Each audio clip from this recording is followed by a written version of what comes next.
안녕하세요. 코인우먼입니다. 오늘은 2023년 9월 27일 수요일입니다. 구독과 좋아요, 알림 설정 정중히 부탁드리며 오늘 영상 시작하겠습니다. 백악관 입법부 내에서 오바마 대통령을 위해서 일했던 로렌 벨리브가 리플에 합류해서 공공보도 및 대정부 최고 책임자 역할을 수행하게 되었다는 소식입니다. 로렌 벨리브는 오바마 마케팅 캠페인도 적극적으로 진행했던 사람으로서 아마도 그녀의 업무 경험은 정부 대응 능력, 그리고 리플의 대중적 홍보, 그리고 다양한 이해관계에 있어서 노련함을 보여주지 않을까 생각이 듭니다.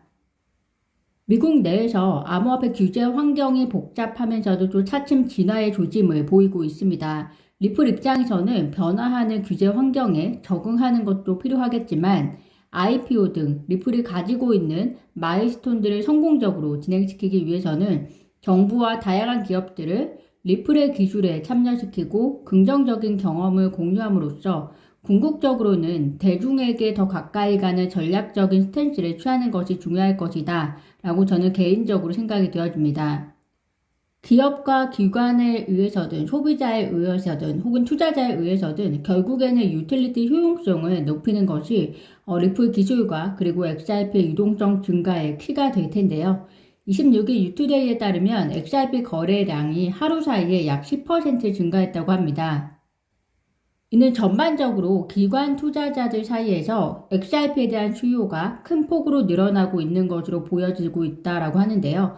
궁극에는 이를 통해서 가격 회복력을 역시 보여줄 수 있을 것이다 라고 한 것처럼 결국에는 수요의 증가는 대외적인 긍정적 이미지 그리고 미래지향적 이미지, 성장의 이미지를 보여주는 것도 큰 역할을 할 것이기 때문에 지속적으로 출중한 인재의 고용을 통해서 리플의 미국 내에서의 출구가 다소 밝아지기를 기대해 봅니다.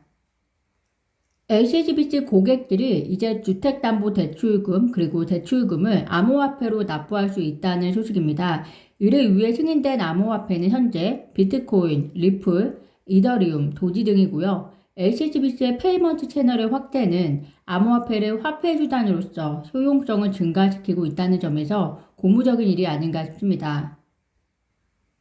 불안전한 거시경제 환경 속에서 암호화폐 시장이 힘을 못 쓰고 있지만 그럼에도 불구하고 많은 암호화폐 분석가들이 XRP가 대규모 랠리를 준비하고 있다라고 강세 예측을 하고 나섰습니다.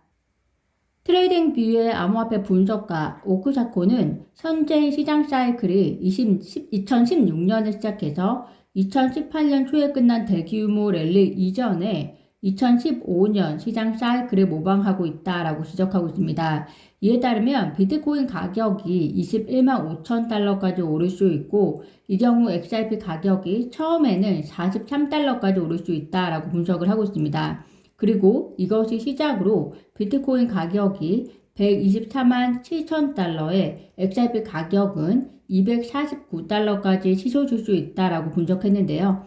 즉 시장 사이클이 현재 2015년에서 2017년 직전과 비슷하다는 것이고 동시에 암호화폐 대장주 비트코인의 흐름을 타서 알트코인들을 따라갈 것이기 때문에 XRP의 경우에는 약 249달러까지 올라갈 수 있다라고 이야기하는 것인데요.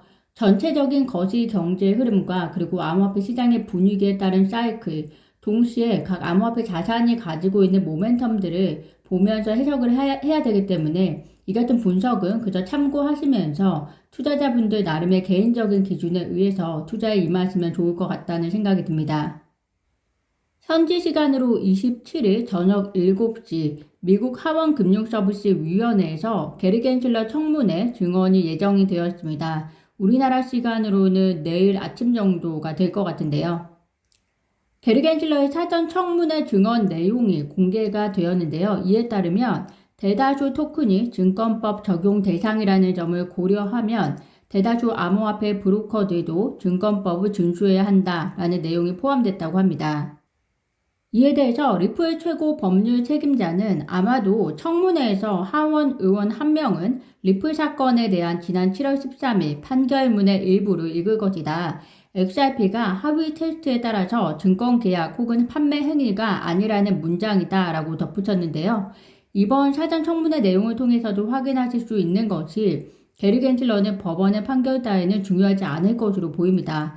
사실 중간 항소 신청의 내용도 들여다보면 XRP가 디지털 자산이라는 것에 대해서는 반박할 의도가 없고 거래소에서 판매된 리플 XRP의 경우 투자 계약으로 여전히 볼 수 있는 쟁점이 있기 때문에 이에 대한 판결을 다시 들여봐 달라라고 한 것인데요. 그럼에도 불구하고 공개된 사전 청문회 내용을 보시면 지금 SEC가 보이고 있는 행보와는 전혀 또 들여맞지 않는 것으로 보입니다. 어쨌든 게리 겐슬러의 머리에는 어떻게든 코인베이스 등 암호화폐 중개 업체에 대한 관할권을 가지고 와야겠다는 일념이 매우 강한 것으로 보이는데요.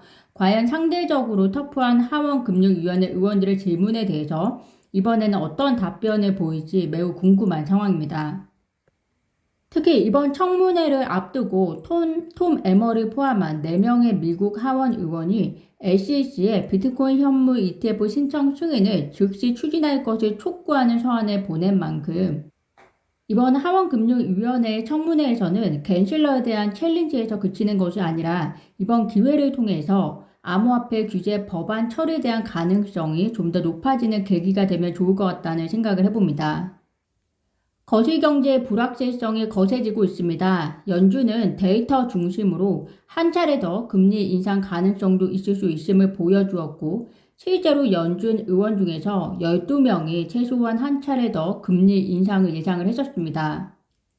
특히 어제 JP모건 CEO가 연준이 7%까지 금리 인상을 가져올 수 있다라고 해서 시장의 불안감을 확장시켰는데요.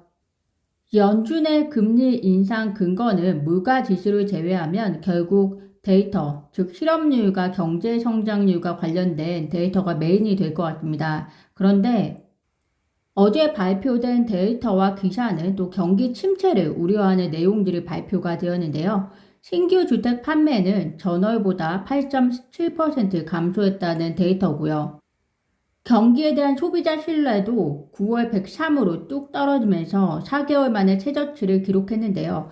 물론 실업률 등 고용 지표가 금리 인상을 지지하느냐 여부의 중요한 데이터가 될 것이기 때문에 앞으로 나올 고용 지표 그리고 경제 성장률이 어떻게 예상이 되는지 어떻게 변화되면서 예상이 되는지 면밀히 봐야겠지만 제가 말씀드리고 싶은 것은 현재 불확실성이 만연하는 장에서 하루가 다르게 말이 바뀌는 연준의 스탠스나 그리고 파월의 발언이나 여러 건물급 CEO들의 언급이나 기타 기사들의 자극적인 내용보다는 물가지수나 고용지표 그리고 각종 경제지표 등을 직접적으로 면밀히 확인하시면서 중심을 잡아가시는 게 좋을 것 같다는 생각이 듭니다.